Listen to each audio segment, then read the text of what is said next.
Olá, tudo bem? Bem-vindo ao canal Viver de Renda. Se inscreva no canal, deixe o seu like, compartilhe com os amigos. Nos acompanhe também no Instagram Viver de Renda Canal. Muito bem, vamos começar logo este vídeo com uma mensagem que eu recebi do Breno Leite. Breno disse o seguinte: boa noite, professor Clóvis. Por achar que tem muitas ações alugadas da Oi BR3, entrei em contato com a minha corretora, que é a Clear, e recebi a seguinte mensagem: até o momento disponibilizamos acesso às ações alugadas apenas via suporte. Para entrar em contato conosco, disponibilizamos o WhatsApp. Segue o número para contato 11 49 50 21 95 para pedir o encerramento do aluguel de suas ações antes do prazo de vencimento do contrato ou retirá-las da base de doação. Basta preencher o formulário abaixo. Depois de preenchido, as ações retornam para sua carteira no pitch de negociações da Clear, dentro do prazo de liquidação de 3 dias úteis. Vejam vocês a mensagem que o Breno me mandou, né? E aí, continua. Professor Clóvis, tudo indica que as minhas ações da Oi BR3 estão alugadas sem a minha autorização. A corretora vem fazendo isso com vários usuários, alegando que quando preenchemos a inscrição na corretora, concordamos em deixar disponível para aluguel automaticamente. São aquelas letras miúdas. Ai, meu Deus do céu. A corretora vem fazendo isso com vários usuários, alegando que quando preenchemos a inscrição na corretora, concordamos em deixar disponível para aluguel automaticamente.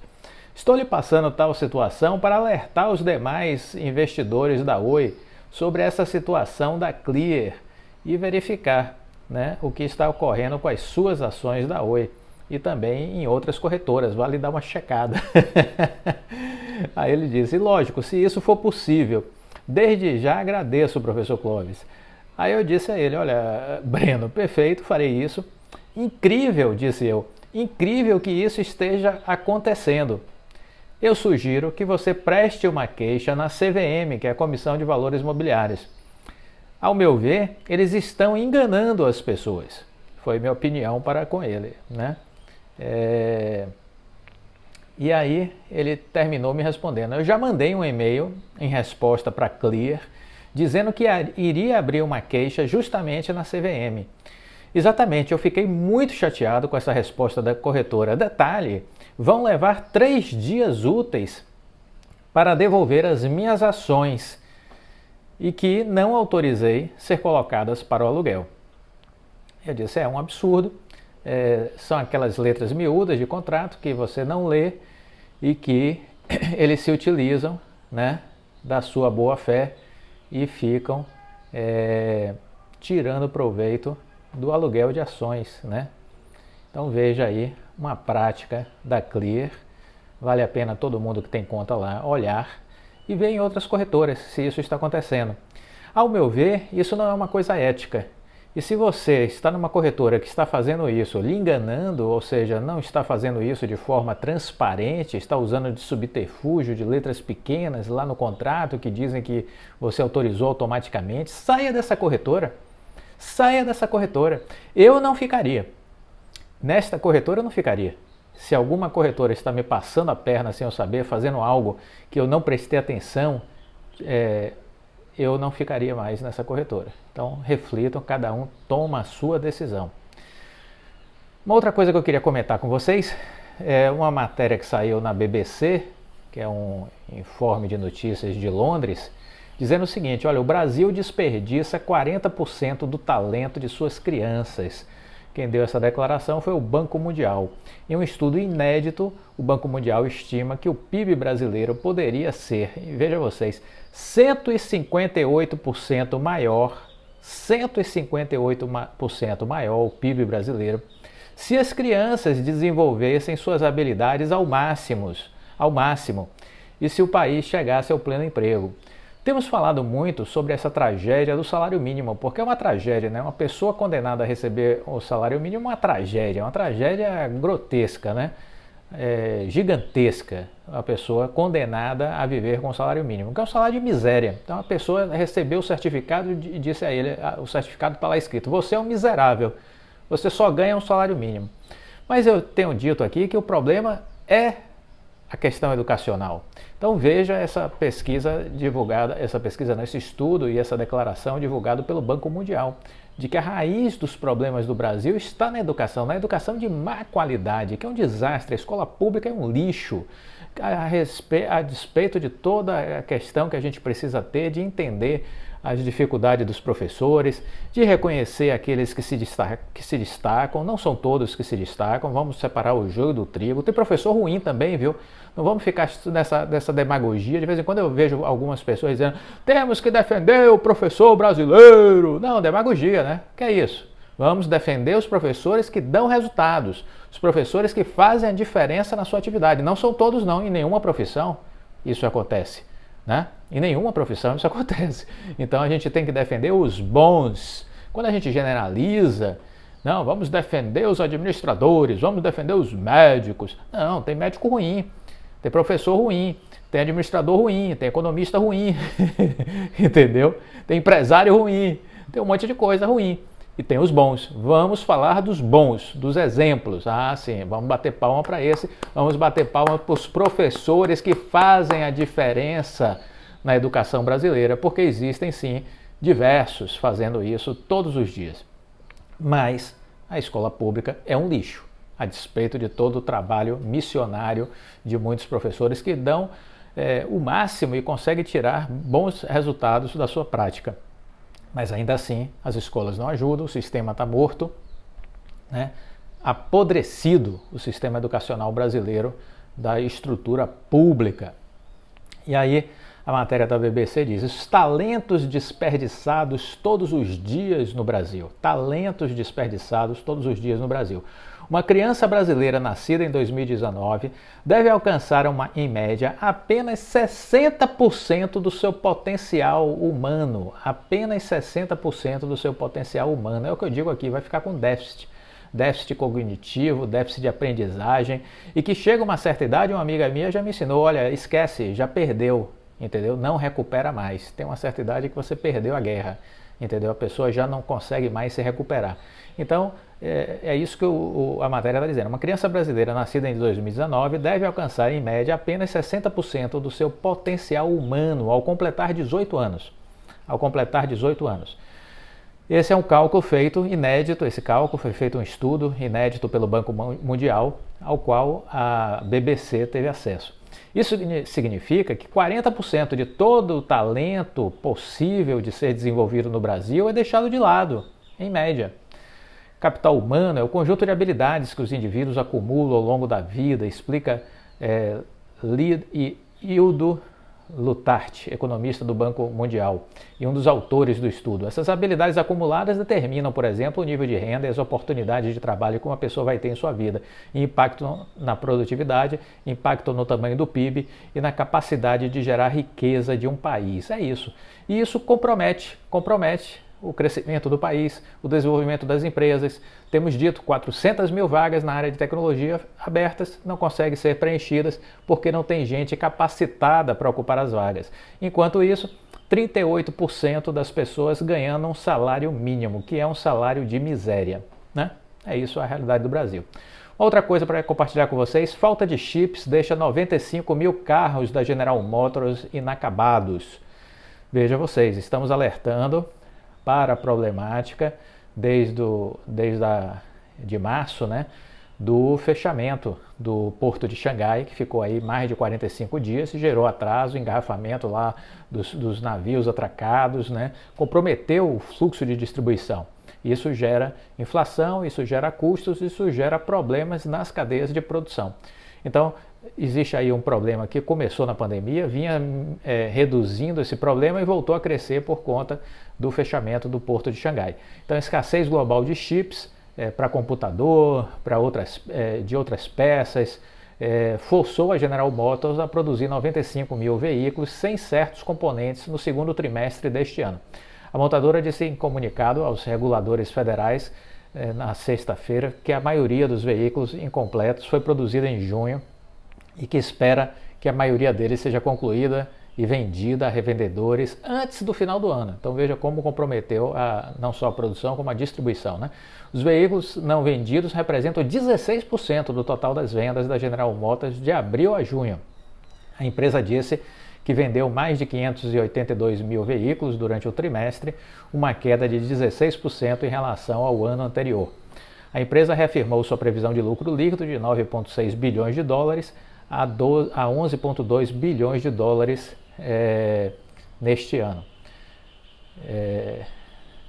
com lucro antes dos impostos entre 13 bilhões e 15 bilhões. Né? Pela primeira vez, a empresa previu que ganharia entre 2,3 bilhões de dólares e 2,6 bilhões de dólares antes dos impostos no segundo TRI. Isso é menos do que as previsões dos analistas de 3,97 bilhões. A escassez de chips abalou a montadora em todo o mundo desde 2020, forçando muito, não só a GM, né, outras montadoras também, forçando muitas a fechar temporariamente fábricas e cortar produção. Então é isso, quer dizer, temos falado sobre este problema. Este é um problema que está perturbando o mundo inteiro e a gente precisa estar atento a isso, né? Isso gera pressão inflacionária, no mundo todo, né? Por isso que eu digo, não adianta só aumentar a taxa de juros, porque tem uma parte da questão inflacionária que não tem nada a ver com política de juros, tem a ver com cadeia de distribuição, com cadeia de produção, né? E isso está sendo encarecido por conta do aumento do frete, o frete marítimo subiu quase 500%, né? Tudo isso tem parte dessa conta aí da questão inflacionária. Os hackers estão com tudo, viu? E no Brasil, então, está sendo o paraíso. A Disney dos hackers está sendo o Brasil. Nós já estamos entre os 5 maiores países vítimas de ataques cibernéticos. E agora eles estão mirando as pequenas e médias empresas.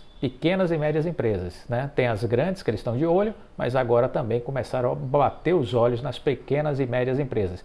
Esse segmento teve um aumento de ataques hackers da ordem de 41% quando a gente considera aí o período de janeiro a abril.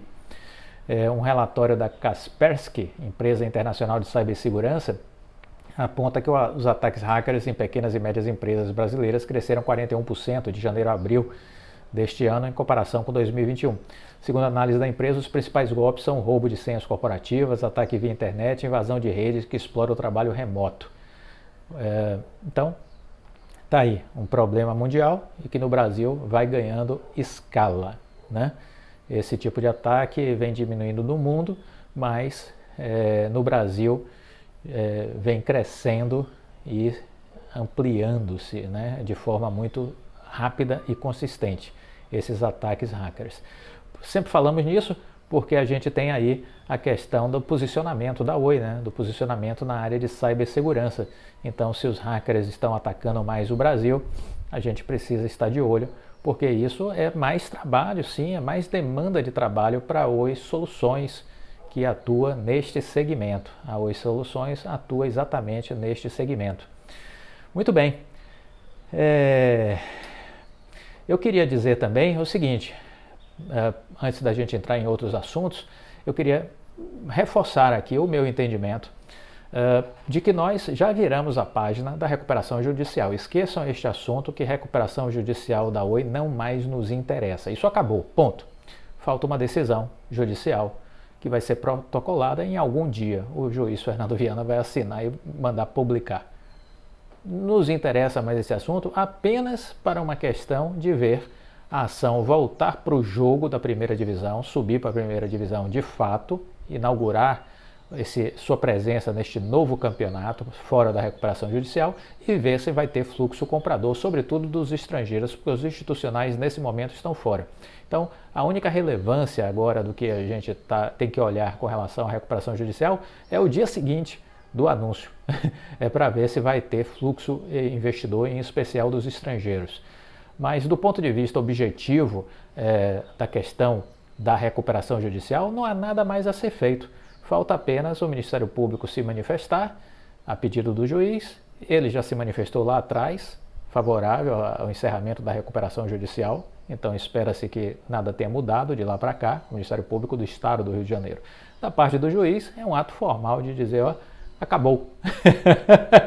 Mais nada, mais nada. Então não tem fortes emoções, não tem absolutamente nada a se esperar, apenas que o juiz Fernando Viana escreva o seu nome nesta história de maneira positiva, né? É o que a gente espera e é o que vai acontecer. Mas, tirando essa questão da recuperação judicial, é importante a gente lembrar, que eu já falei isso em vários vídeos, reforço aqui mais uma vez, é importante o reforço para que vocês entendam, o quadro geral de credores, a gente tinha lá 65 mil pessoas cadastradas, 35.372 já foram excluídos porque todos os seus débitos foram quitados, né? A Oi pagou 600 e poucos milhões aí pelo fechamento das negociações com esses 35.372 credores. As maiores dívidas também foram pagas. A Oi tem um prejuízo acumulado aí de 2018 para cá, para a saída da RJ, de 18 bilhões. Esse recurso será utilizado para compensação tributária lá na frente. A Oi estava com caixa em abril em 3,4 bilhões. Assim, quando a gente olha aí para a dívida, né, a gente tem que sempre lembrar essa atualização que foi importante que o Rodrigo Abreu fez, trazida valor presente, aquela dívida de 65 bilhões, ela chega a 85 bi, porque 55% daquela dívida de 65 bilhões lá de trás, de 2016, 2017, parte dela era em euro e dólar, trazendo a valor presente dá 85 bilhões. O Rodrigo Abreu fez essa atualização na última apresentação. E aí, fora isso, ainda tem aquela multa de 22 bi. Então, veja que no total, a dívida da Oi, somando a multa da Anatel com mais a dívida trazida a valor presente, chega a 105 bilhões de reais. Né? 105 bilhões de reais. E ainda tivemos as dívidas novas, que foram contratadas aí nos últimos 2 anos, para acelerar a expansão de fibra ótica. Essas dívidas novas também já foram pagas. A dívida, a Oi, vale lembrar que a Oi estava investindo nos últimos 2 anos, 8 bilhões de reais, 7, 8 bilhões de reais, estava sendo esse o investimento da Oi nos últimos 2 anos, aí 2020 e 2021, né? Vamos lembrar uma vez mais que só 18% das empresas que entram em recuperação judicial conseguem sair.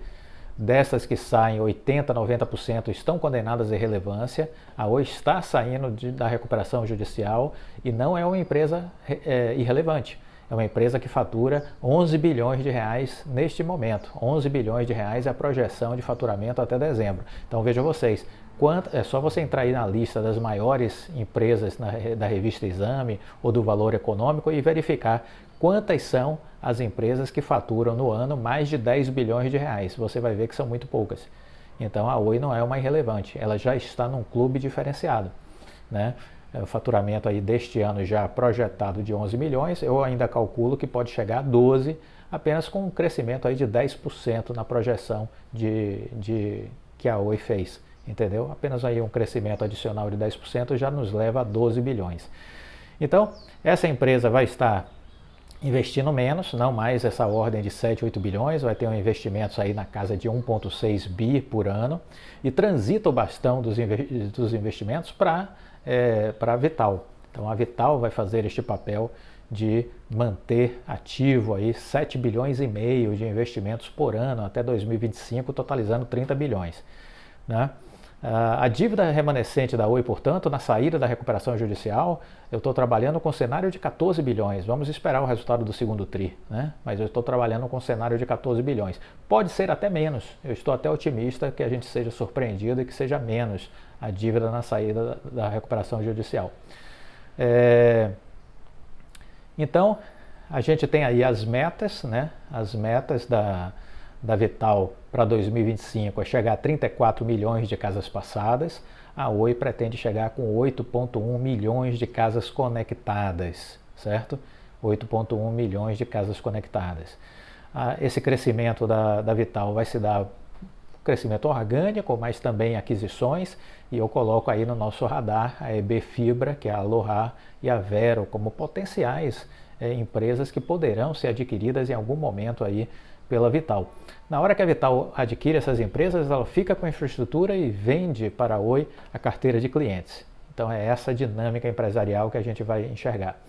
O Rodrigo Abreu falou em receitas novas, receitas adicionais, decorrentes de inovações. Aí a gente tem a FTTR, né, a Fibra X, que a Oi está trazendo, que pode adicionar rapidamente 2 bilhões de reais no caixa da Oi. Essa conta é simples de fazer, é só olhar que 32 milhões são as pessoas que compõem a classe A e B, que é o público preferencial para adquirir esse produto da Fibra X, né? Então, se você pegar 10% desse público, você vai chegar nessa conta aí de 2 bilhões a mais no caixa. O Rodrigo Abreu destacou que o atendimento corporativo já é um segmento forte. Dos 11 bilhões de reais que a Oi já fatura esse ano, 3 bilhões já é decorrente do segmento corporativo. Então é importante entender isso, é importante entender essa lógica, né? Os balanços não terão mais atrasos, não sofrerão atrasos. Então o que é que a gente diria neste momento? É que nós temos que controlar a ansiedade. Nada mais além disso, controlar a ansiedade. Não tem porquê ficar neurótico, esquizofrênico, nada disso, né? É ficar calmo. A Vital, o Amo Genisch deu uma entrevista importante, vamos repercutir um pouquinho essa entrevista dele.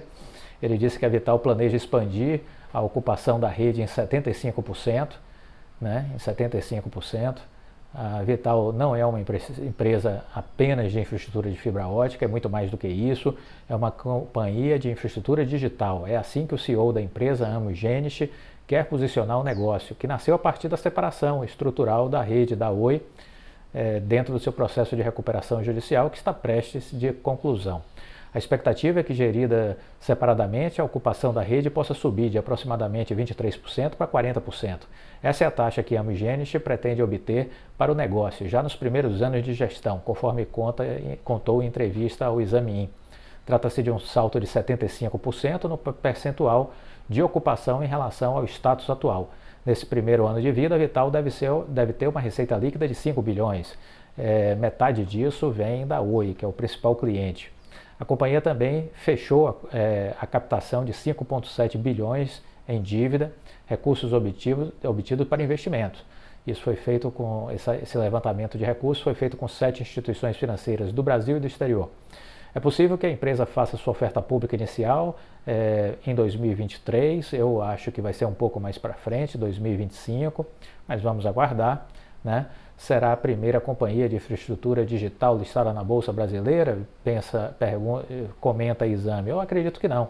Eu acredito que não será em 2023 e acredito que não será na Bolsa Brasileira, que será nos Estados Unidos. Sobre datas, Amo Genisch não fornece nenhuma previsão, então isso é locubração da revista Exame, entendeu?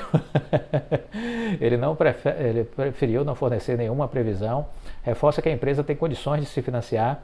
É óbvio que a listagem em bolsa é importante como forma de visibilidade ao negócio também. Eu acho que é um passo a passo, entendeu? Eu acho que esse comentário aí de 23 e ser Bolsa Brasileira é colocar o carro na frente dos bois. A Exame viajou aí na maionese. Eu acho que tem um passo a passo, tem um processo, a coisa não é assim rápida, só para se habilitar e se estruturar para abrir o capital em bolsa, pelo menos 9 meses. E eu acho que a Vital está numa fase ainda embrionária, vai definir agora uma série de questões, planejamento estratégico, validar, enfim, tem uma série de questões aí. 2023 eu descarto, pela minha experiência, eu descarto de que possa acontecer esse ano. Para a Oi será um evento e tanto, o IPO, já que permaneceu minoritária na companhia de infraestrutura. Bobagem também, disse a Exame, é relevante, viu, Exame? Anote aí para não ficar repetindo besteira. Acionista minoritário, não, acionista relevante, com uma fatia de 35%. Vê se colabora com a formação dos leitores, dos acionistas, né? E não fica reproduzindo e repetindo coisas que são equivocadas, que são erradas, do ponto de vista óbvio e lógico. Essa participação é um ativo-chave para o plano da Oi, que mesmo saindo da recuperação judicial terá uma vida bastante significativa. Não, também não concordo, é uma dívida que deve estar no máximo em 14 bi, ela hoje já está em 15,6 bi pelas contas que eu fiz, vai ser reduzida mais, talvez fique abaixo de 14 bi, é uma dívida grande, importante, mas não é esse terror que aparentemente essa expressão que a Exame usou aqui, é uma dívida financeira bastante significativa. Não, ela é significativa, ela é relevante, mas está equacionada do ponto de vista de uma lógica, né?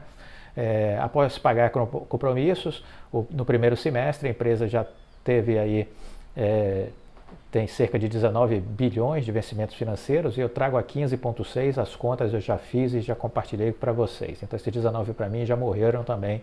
Estamos falando numa dívida líquida de 15,6 e que eu acredito que possa ser reduzida em mais 2 ou 3 bi até o fechamento da recuperação judicial, e aí estaríamos em uma casa aí de 13,6, abaixo de 14, né? 13 bi, 13,6, quem sabe abaixo de 14.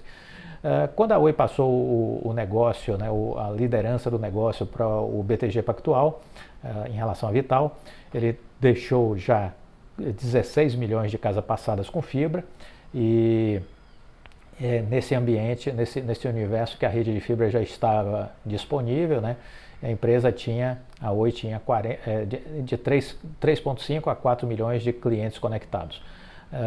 Uma ocupação ligeiramente abaixo de 25%, uma meta estabelecida por Rodrigo Abreu, presidente que esteve à frente também da Vital, né, até fazer essa transição para o BTG. O plano da Vital é alcançar 34 milhões de casas, esse ano eles já pretende chegar a 20 milhões, né, e 34 milhões até o fim de 2025, e considerar 40% de ocupação. É como dizer que haverá no Brasil quase 14 milhões de usuários de banda larga de fibra com infraestrutura da Vital como base. Desse total, parte relevante será da Oi, como cliente âncora, né? É provável que a Oi esteja aí com a sua meta atendida de 8 milhões dos possíveis 14 que a Vital vai estar trabalhando, ou seja, vai estar até com mais de 50%. Hoje, 50% da receita oriunda da Oi, pode até passar de 50% em 2025. Além disso, tem outras companhias que são atendidas pela Vital, provedores regionais, grandes teles, serviço de conteúdo ou até outros tipos variados de negócio que agora poderão colocar em sua cesta de serviço a oferta de conectividade. Queremos ser a primeira escolha das teles também. Não vai mais fazer sentido para outras empresas investir em rede, disse Amos Genis. Na GVT chegamos a ter 70% de ocupação. Acredito que no futuro, para frente de 5 anos, temos uma chance boa de pensar em 50%, 60% de ocupação, disse ele. O executivo mais uma vez enfatizou que apenas a Vital atua como modelo realmente neutro, pois tornou-se um negócio separado da Oi. Neutralidade de rede é controlador diferente, não é ter comitê de neutralidade. E essa estrutura que deve revolucionar o desenho do setor no Brasil dentro de alguns anos. Pelo modelo de negócio, a Vital consegue oferecer a solução end-to-end, ou seja, assume todas as necessidades. O provedor que contratar a rede não precisará se preocupar com nada, nem mesmo com a instalação na casa do consumidor, além do esforço de venda, ou seja, o varejo de serviço realmente. Além da Oi, a Vital já tem hoje uma carteira com 30 clientes. O que os consumidores entendem como qualidade não vai mais ser largura de banda, velocidade, mas sim baixa latência, enfatiza ele. E é aí que entra o conceito de infraestrutura digital e não apenas de rede. A companhia tem uma estratégia também calcada em data centers, além de ativos da Globinet que estão sendo incorporados 100%. A Vital tem acesso a hubs, mini data centers que eram parte da rede da Oi. Para ter baixa latência, os fornecedores de conteúdos, gamers e outras soluções digitais precisam de data center mais próximo dos usuários finais. A Amos conta que a conectividade pela conectividade vai se tornar commodity e que o acesso à rede pode ser vendido por qualquer empresa. Entre as conversas em andamento, a Vital possui hoje, por exemplo, alguns contatos avançados com redes varejistas. Já imaginou? As pessoas vão poder comprar o acesso à banda larga no mercado. Amos afirma que o mundo ainda não se atentou para o que a tecnologia 5G significa em termos de desenho de infraestrutura. A transmissão das informações será feita por redes de fibra e com gigantescos Wi-Fi fora do solo. Em seguida, ele explica que os Wi-Fi gigantes são as torres de telefonia móvel que vão espalhar o sinal em conexões sem fio. Questionado se o cenário econômico pode prejudicar a velocidade de expansão da rede, Amos vê de maneira diferente. Para ele, a inflação e o elevado custo de capital deixarão ainda mais evidente que a compra da capacidade que existe na Vital é melhor do que investir na construção de sua própria rede. A quantidade de acessos construída pelos demais players vai diminuir muito nos próximos anos. E é por isso que o plano de expansão da companhia é até mais rápido do que o programado originalmente, que eram 32 milhões de casa passada, a gente já subiu para 34 milhões. Na visão de ambos, quem chegar primeiro às regiões terá a vantagem de garantir a infraestrutura naquele local, tornando-se menos interessante que outros construam seus acessos. Tudo indica que parece ter chegado o tempo em que as empresas correm para marcar posição com sua infra pelo Brasil e não o contrário. E lembrando que os próprios postes, aquela questão do direito de passagem é uma limitação, né? E sendo assim, essa própria limitação que o BTG já chamou a atenção será mais um fator para a consolidação do mercado de fibra ótica. É o que a gente entende também que vai acontecer. Bom, finalizando esse vídeo, a gente quer aqui falar de novo da questão da previsão de arbitragem, mas eu aproveito aqui para reforçar. Se você ainda não conhece a nossa seleção de empresas, conheça. 90% das pessoas perdem dinheiro na Bolsa de Valores. Quem disse isso foi Henrique Breda e eu assino embaixo. 90% das pessoas perdem dinheiro na Bolsa de Valores. Quais são os motivos? Vamos refletir aqui. Número 1, não sabem qual ação comprar. Esse é o primeiro motivo. Número 2, eles não entendem o que precisam observar em uma empresa. Não entendem o que precisam observar em uma empresa. Número 3, se assustam com as correções e vendem as ações na queda. Se assustam com as correções e vendem as ações na queda. Número 4, eles compram ações na alta. A turma que perde dinheiro compra ações na alta. Essa é uma prática constante dos que estão tendo prejuízos na bolsa. Por fim, eles ouvem dicas de analista de bancos, de corretora e de pessoas da internet. Eles não fazem o seu dever de casa. Portanto, é preciso estudar, é preciso saber o que estudar, que a gente transmite conhecimento gratuito para vocês e com a seleção de empresas, que custa só R$180, você tem acesso ao meu estudo particular, que eu compartilho com você, olhando o mundo, olhando o Brasil e olhando 7, 8 empresas, Brasil e Estados Unidos, com potencial de longo prazo. E aí eu vou fundamentando o porquê disso. Vale a pena, é mais um estudo que você tem, esse pago, mas R$180 apenas. E você que já conhece o nosso trabalho e que respeita e que acredita, vai ter mais um ferramental para lhe ajudar a construir suas estratégias, a escolher as suas ações, né? Para isso basta você entrar no portal da Eduz, né? Na descrição do vídeo eu vou deixar aqui o link, basta você entrar na Eduz, adquirir o produto, R$180, e vai ter acesso a 12 publicações desse estudo. Está na quinta publicação já disponibilizada no portal da Eduz, agora no mês de junho, foi a quinta, agora dia 14 de julho a gente vai colocar o sexto relatório nosso, e você ainda receberá mais aí até completar os 12 do lote da nossa primeira seleção de empresas. A partir do ano que vem, quem não entrou esse ano, quiser comprar, vai ser R$360. Se você comprar este ano, você será beneficiado em condições especiais para o ano que vem. Vale a pena. Muita gente está dizendo que sim, que vale a pena. Pessoas com 15, 20, 30 anos de bolsa estão me dando esse feedback. Então, fica aí a sugestão para que vocês façam essa aquisição no portal da Eduz da nossa seleção de empresas. Bom, a Oi pode receber até 10 bilhões de reais, a Oi pode receber até 10 bilhões de reais da União nos próximos 2 anos, por conta do processo arbitral que marca o fim da sua concessão como operadora de telefonia fixa e migração para o regime de autorização. Isso foi dito por 2 fontes que têm conhecimento direto do assunto. A arbitragem está correndo na Corte Internacional de Arbitragem da Câmara de Comércio desde o do ano passado, de 2021, a expectativa é que um acordo leve mais 2 anos. Então estamos falando aí de 2022, 23 para 24, né? A União deseja encerrar o pleito sem dever nada às concessionárias de telefonia fixa que fazem parte do processo, disse uma das fontes. Essa é a chamada missão impossível, sem direito à participação do Tom Cruise. Contudo, o cenário base é que a Anatel tenha que pagar 16 bilhões para as operadoras, disse uma das fontes, que pediu anonimato para explicar o teor do processo. Vivo, Claro e Sercontel, também concessionárias de telefonia fixa, participam do processo e podem ser beneficiadas. As operadoras estão pedindo, a princípio, 36 bilhões. A Anatel diz que tem direito a 30. Os meninos enlouquecidos. Como a Oi responde por mais de 60% dessas concessões, ela teria direito à maior parte do valor, né?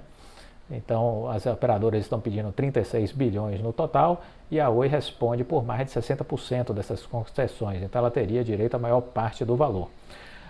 Uma outra fonte afirmou que o processo traz um horizonte positivo ao que restou da Oi após as vendas de vários dos seus maiores ativos. Caso obtenha uma vitória deste tamanho no processo, a Oi deve usar os recursos para abater dívidas, disse uma das fontes que conhece de perto a estratégia da empresa.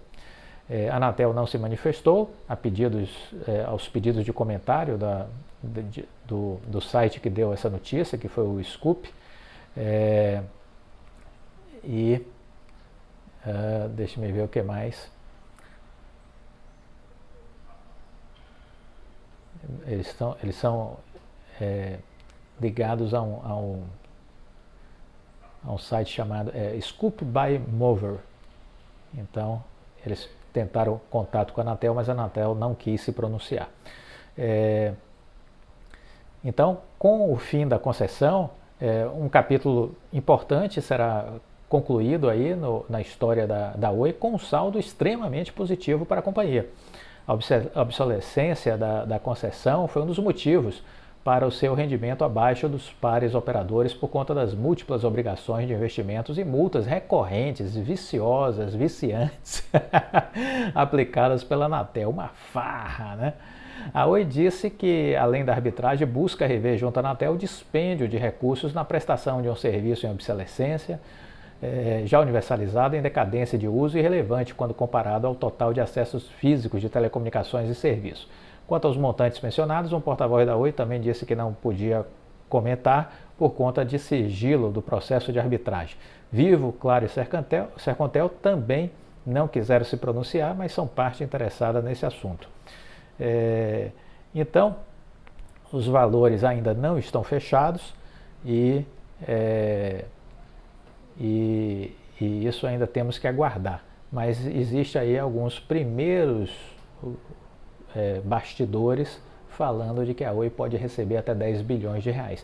Vamos lembrar que o Rodrigo Abreu sempre disse que ele era credor da Anatel e credor na casa dos bilhões. Ele nunca foi taxativo e disse, eu devo receber 10 bilhões, 8 bilhões, 5 bilhões, nunca foi taxativo. Mas ele disse, eu sou credor da Anatel e sou credor na casa dos bilhões. E falou no plural. Então, é por isso que eu digo, essa semana eu estava trabalhando com um grupo de minha mentoria, né? Eu estava dizendo para eles, olha, a gente precisa ouvir o presidente da empresa. Se a gente não ouvir o presidente da empresa, vai ouvir quem? Aí é uma insanidade, né? Ouvir um analista em vez de ouvir o presidente da empresa. Ouvir um youtuber ao invés de ouvir o presidente da empresa. Isso é uma coisa de louco. Então a gente tem que ouvir o presidente da empresa. Então, se ele disse que ele é credor, que ele acredita que vai vencer o processo de arbitragem, que ele vai receber alguns bilhões, ora, eu tenho que dar importância ao que esse cara está falando. Ele sabe de coisas que eu não sei, ele tem informações que eu não tenho, ele está vendo a empresa por dentro, eu não estou vendo, ele está vendo como está fluindo o processo de arbitragem, eu não estou vendo. Ou seja, ele tem muito mais condições de falar alguma coisa útil e inteligente sobre a empresa do que eu, do que qualquer um que esteja fora da empresa. Então a gente precisa sim adquirir o hábito de ouvir a liderança da empresa. Aqueles que acham que isso não faz a menor diferença, beiram a estupidez, estão agarrados com a estupidez, botaram ela no colo e estão embalando a sua própria ignorância. Essas pessoas não têm futuro na vida, nem profissional, nem enquanto investidor, porque uma pessoa que pensa assim, enquanto investidor, também como profissional, deve ser uma coisa tosca. Então, fica aí essa reflexão. Temos aí uma conta a receber da parte da Anatel e que pode, inclusive, trazer a zero aquela dívida lá de 7,3 bi da Anatel. Fique de olho nisso, viu? Porque pode trazer a zero ou reduzi-la em 70%, 80%. Fique de olho também nisso, certo? Importante, estratégico acompanhar isso aí, que muitos ainda apavorados, ainda tem a dívida da Anatel, meu Deus! Veja bem, há uma solução encaminhada lá para frente, entendeu? Vamos aguardar, vamos ter fé e aguardar e escutar o presidente, é ele que tem algo útil e inteligente a nos passar. Quero finalizar com o Bernardinho, ele lembrando uma frase de Epiteto, dizendo o seguinte: a dor também tem a sua função.